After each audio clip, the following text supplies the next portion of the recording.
Hello guys, onakuralero ngenda batwalako mu procedure yange eyokuwona ekirwadde ekibadde kinuma ekyenviiri nga bwe nabagambako ebbanga eriise emabega nafuna infections mu mutwe nezindetera okuba nga nsazeeko enviiri. This is how my hair used to look like before, and then after the cutting, after the problems, the infections, bifananyi awo nga wobiraba ku screen. Amanya yenze Shila Adita, agwe natanaba kubanga o subscribinga ku my YouTube channel. Please jango beringa o subscribinga. Don't forget to tap the notification bell. You'll get notified whenever we upload a new video. Go wena atanaba kubanga o subscribinga muganda wange subscribinga kuno tutekako ebintu bingi nnyo byotalina kusubanga gwo omwana omuwala oba omwana ow'obulenzi. Don't forget to comment video weziba zikunyumidde ng'ozaba they are educative. Don't forget to give me a thumb up eyo ntegeeza like ate era osharingireko ne banno abalala abeetaaga this kind of information. Now ebbanga eriyiseeko emabega mwenda mwakitegeera nti I got a problem, a scalp problem, era nga problem eyo yali endeetera okubanga I lose hair ng'enviiri zange zikutuka nembanga gwe bazisazeeko obusazi nemmere ebiwalaata. I get itches nga scalp ensiiwa nnyo as you can see nga wano wolaba the patches at my back and everywhere wano nga wolaba oyinza olowooza omuntu asaze busazi enviiri nezino enviiri zonna zikutuka ku lwazo. So I started medication nga bwe nabalagamu eri video yange eyiseewo emabega nga maze okushavingako enviiri zange. I've been getting a lot of medications nga mwemuli okukozesa sprays ez'enjawulo ezikuza enviiri, zi minoxidils nga nkozesaako ku shampoos eza ngeno shampoo. This shampoo is actually very expensive. Bitwala nnyo sente. They're very expensive. Bi ordaringa kuva mu nsi ndala. So I tried nenkozesaako shea butter okuva mu Jamaica, but wabula ate era nenkozesaako ne shampoo ono conditioner bwati wabeera. It's really expensive nga bwe mubiraba bineeno. Then nenkozesa shampoo ng'afaanana bwati. So bitwala sente nnyingi nnyo naye era nga bw'omanyi nti tosobola kuwona within a day. Tosobola kuwona mu lunaku lumu. It really takes time igwe okubanga owona muganda wange okuva mu procedure eno noyingira procedure endala. Bitwala sente nnyingi ate era nga ekisinga amakulu patience.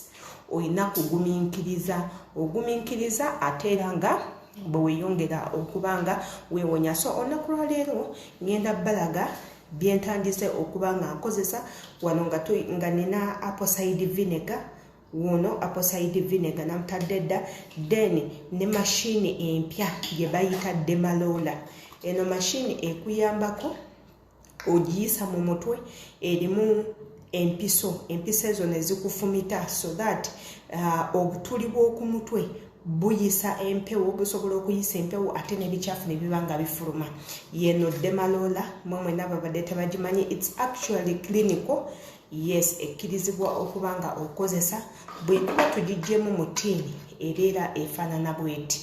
Yes, efaanana bweti ng'ogigyemu mu ttiini bweti bwefaanana. Machine gwe wenasobola ogyetuusako osobola ogyetuusako. So today ngenda kuba nga mbayitiramu mu procedures biki byenkozesa na how I do it.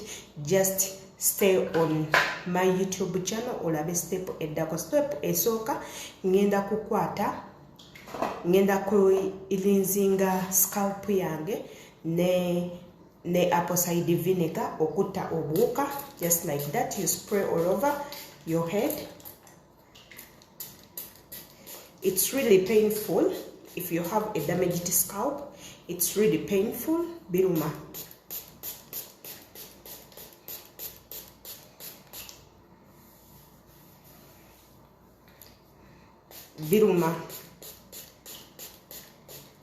Era nga bw'oba oyina ekizibu munnange tewali kyotayinza kukozesa. So I will massage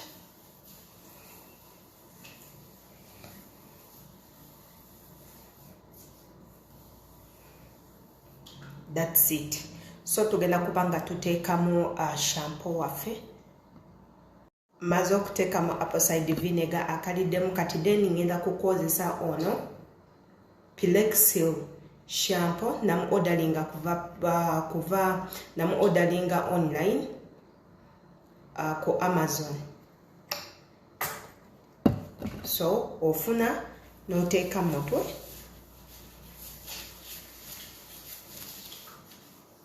teekamu akumala.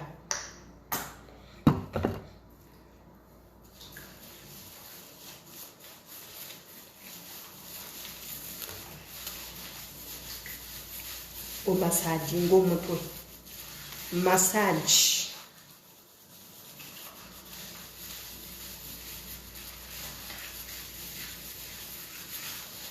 Massage ng'omutwe.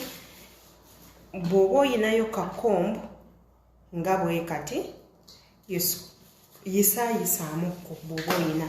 Naye nze I prefer using a toothbrush.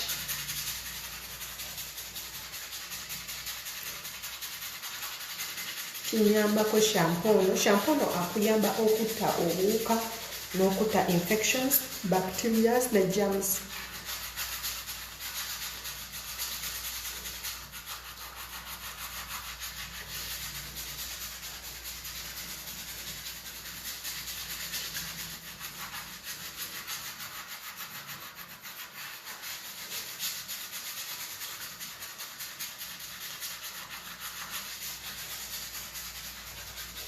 Ate shampoo ne kyakesta bagambi ali anti-dandruff free.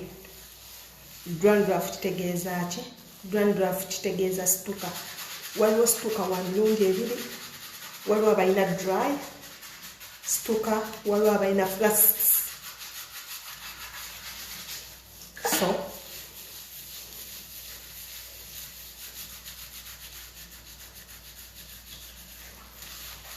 omutwe gwange gwonna gujjudde amabwa kubanga eno infection ereetamu nga pimples nga wolaba embalabe.